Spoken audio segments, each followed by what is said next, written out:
Okay, I had two most extreme weathers. My first area, it was in Guanacaste, and it was so hot, like beyond hot, and really, really dry.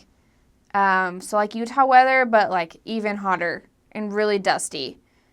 Like it was just miserable. Sweating all day, every day, terrible. And then the other extreme weather I had was in San Vito, and it rained and rained and rained and rained and rained and rained, and I got soaked, and my umbrella broke because it was raining and it was so windy.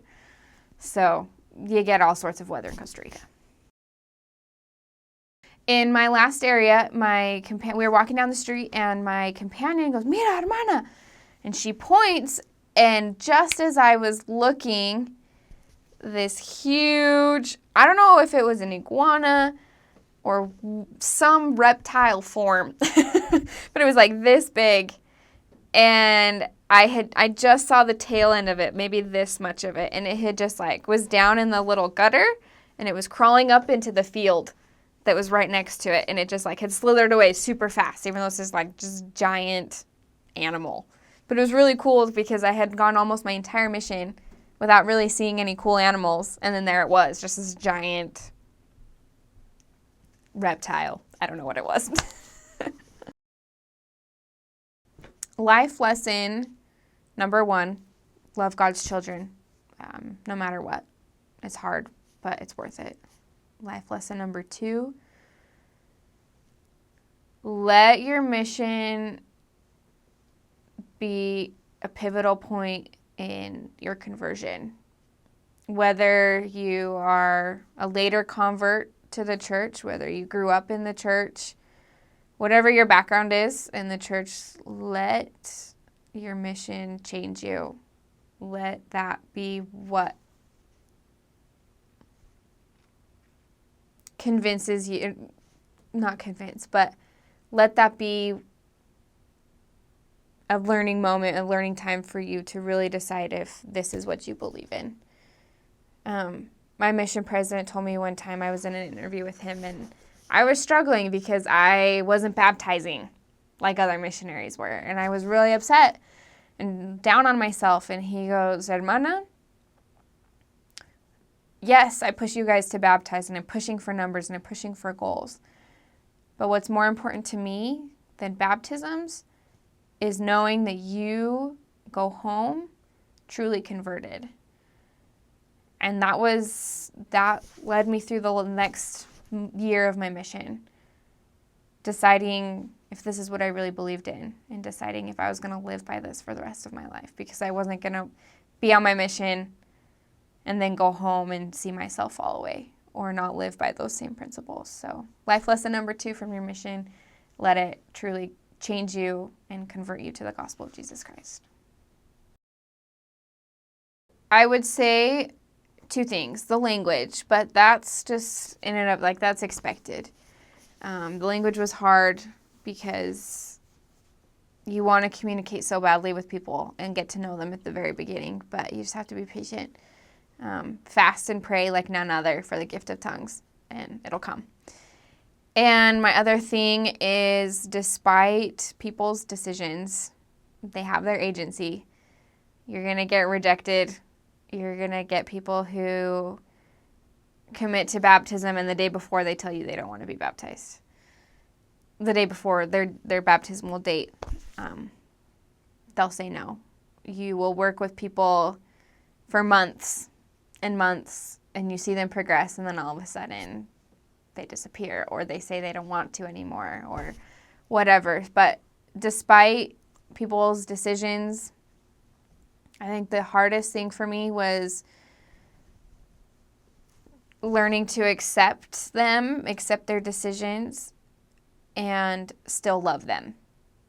But I think the most rewarding part of it is learning how to love people regardless of what they decide. Learning to love God's children the way He loves them, I think, was the hardest thing on my mission, but the biggest blessing in the end. In my last area, I was with my companion. We went and opened this area. And so we didn't know anything. So we spent the first week or so just walking around the different neighborhoods and trying to get to know everything. And we were walking down this unpaved road, and in this area was where a lot of indigenous families lived. So it was a really poor area. Basically like wood shacks is what they lived in. And we were walking back and we saw these blue houses. 3 of them. They were like identical. These like 3 blue, like just like wood panel houses. And there was a family right outside that house. I remember the dad he had his head, he was like leaning out and sticking outside the window, and the mom was standing in the doorway and the kids were out playing in front of the house. And I just remember thinking, we need to stop and talk to them. And I didn't know how much Spanish they knew because we knew they were an indigenous family, but we went and we talked to them and we gave them a little mini lesson, and then we got their contact information and went on our merry way. That was it. They told us they didn't know how to read, but, they were willing to just, have us come by anytime. Just how the Tico culture is. They are welcome anyone anytime. And I remember us thinking, this is too far for us to come back and visit them. It was in a little bit more of an isolated area. But we kept thinking about them, and as the weeks went on, we went a couple weeks without visiting them, and then we started visiting them again. And we come to learn that the dad was an alcoholic. They weren't married. She wasn't a Costa Rican resident. So there was just a lot of challenges in one family. If we were to see that this family progressed and wanted to get baptized, it was going to be a challenge.